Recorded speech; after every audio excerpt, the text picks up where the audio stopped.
एक आदमी जो कभी लोकसभा इलेक्शंस तक नहीं जीता, लेकिन फिर भी वो इंडिया का फाइनेंस मिनिस्टर बना। उन्होंने जीएसटी लॉन्च करा, डिमोनेटाइजेशन करवाया, लेकिन कैसे?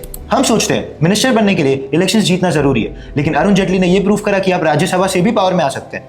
वो एक लॉयर थे जो कि सुप्रीम कोर्ट में सीनियर एडवोकेट थे। एबीवीपी के थ्रू उन्होंने पॉलिटिक्स में एंट्री ली और उसके बाद इमरजेंसी के दौरान वो अरेस्ट हो गए, लेकिन उसके बाद वो बीजेपी में जाकर एक सीनियर लीडर बन गए। 1999 में वाजपेयी गवर्नमेंट के पावर में आने के बाद वो इन्फॉर्मेशन एंड ब्रॉडकास्टिंग मिनिस्टर बने। साथ साथ में उन्होंने डिसइन्वेस्टमेंट मिनिस्ट्री भी संभाली। 2000 में वो जस्टिस एंड लॉ मिनिस्टर बने और 2003 में वो कॉमर्स एंड इंडस्ट्री मिनिस्टर बने। और 2004 में जब एनडीए हारी तो वाजपेयी सत्ता से बाहर चले गए और अरुण जेटली फिर से अपनी लीगल प्रैक्टिसेस में लग गए। और फिर 2009 में वो राज्यसभा में लीडर ऑफ ऑपोजिशन बने। उन्होंने वुमेन्स रिजर्वेशन बिल और साथ साथ में Anna Hazare anti corruption movement, इन दोनों चीजों को सपोर्ट करा। 2012 में वो बीजेपी के जनरल सेक्रेटरी और स्पोक्स पर्सन बने और 2014 में मोदी के पावर में आने के बाद उन्हें 3 पोर्टफोलियोज मिले, कॉर्पोरेट अफेयर्स, डिफेंस और फाइनेंस, और इसी के साथ वो बन गए one of the most powerful leaders.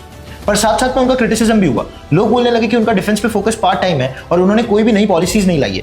2015 में बिहार इलेक्शंस के दौरान जेटली ने मोदी को सपोर्ट करा और मुस्लिम रिजर्वेशंस के खिलाफ बोले, लेकिन उसके बाद शुरू होती है उनकी असली लेगेसी की कहानी। नवंबर 2016 के दौरान उन्होंने डीमोनेटाइजेशन अनाउंस करा, रातों रात 500 और 1000 के नोटों का बैन अनाउंस कर दिया।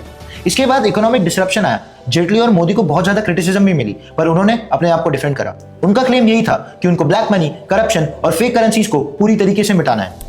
जुलाई 2017 जीएसटी लॉन्च करा। जेटली ने स्टेट्स के साथ कंसेंसस बनाए। साथ साथ में इस चीज को इनिशियली इंप्लीमेंट करने में बहुत ज्यादा रुकावट आई, लेकिन इवेंचुअली जाके वो स्टेबलाइज हो गई एंड इसी चीज को मिला था वन नेशन वन टैक्स का नारा। जेटली ने रेलवे बजट को जनरल बजट में मर्ज करा। साथ साथ में इंसॉल्वेंसी और बैंक्रप्सी कोड्स इंट्रोड्यूस करे एंड इसी के साथ उन्होंने इकोनॉमिक रिफॉर्म्स पर फोकस करा।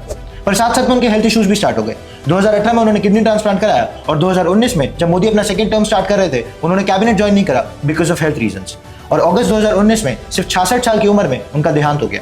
ये थी जेटली की लेगेसी। लॉयर से लेकर फाइनेंस मिनिस्टर तक बने, साथ साथ में जीएसटी लॉन्च करा और डीमोनेटाइजेशन तक डिफेंड करी।